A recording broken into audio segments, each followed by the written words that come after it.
Chapter 18. He woke up. His whole body hurt, as if he'd just run a 3-mile race, sweat a cold sea around his skin. He was panting. His heart was beating fast. For one cold moment he thought that it was going to give up. The slow slowing of body and thoughts was a painful release. The clock radio was playing. For a moment the sound swirled like dead leaves on a windy street, but then it slipped back into the music and the world was right again. He lay in bed, not daring to move, just glad it was all over. Some time later he looked at the clock. It was getting late. Although he'd woken up around his normal time, the dream had taken some getting over. Trying to get up, he felt as if he'd been awake all night. No energy. Still, he'd gone to work with worse hangovers than this. He stood up, dressed, and left before the postman arrived. He wondered how well the post was working and whether the pillbox he'd sent off earlier had arrived yet. Someone else who looked the worse for wear that day in the office was Emily.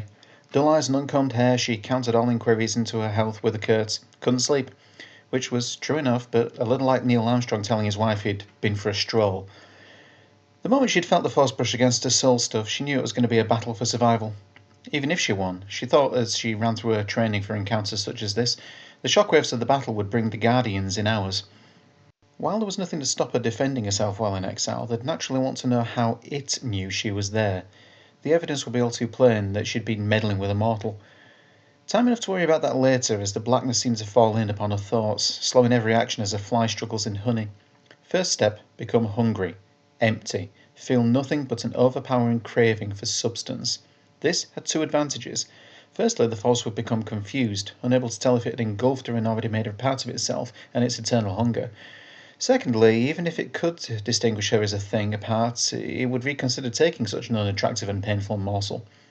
The danger with this, apart from it not working, was that she in turn would not be able to tell if they'd started to merge or whether the trick had worked. She hung in a web of her own anguished, forceful desire, not daring to feel for the other, until she could bear the waiting and the hurt no longer. She sensed around her nothing. Had it gone? Wait, was that?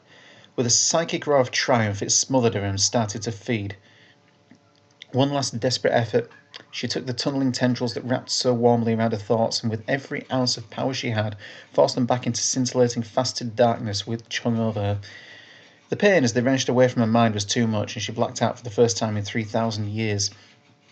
She woke up an instant later and knew that, if she was awake, she'd succeeded. Through the shattered glass of her mind she felt nothing. With a great effort she scanned out as far and fast as she could and caught the rapidly expanding shell of demonic disruption as it spread, like the shock from a bomb, from the centre. The Soul Seeker, in its blind feeding frenzy, had started to devour itself and fallen through to another far distant dimension as it contracted past a point. Soon, she knew, that ripple would be noticed, and its origin in space and time plotted back by the Guardians. When that happened, they would turn up and find her. Against them she knew of no defence, so she had to sort a story out and clean up the loose ends as soon as possible. She was sure she could convince them that this fight was, if not innocent, then just a mistake, but only if Steve was not around to provide annoying evidence to the contrary. They might not pick him up, but it was too great a risk. In any case, he'd be responsible for getting her involved in the fight in the first place, and so, she reasoned, he should be got rid of as soon as possible. Then the fatigue hit her, and she rested as best she could.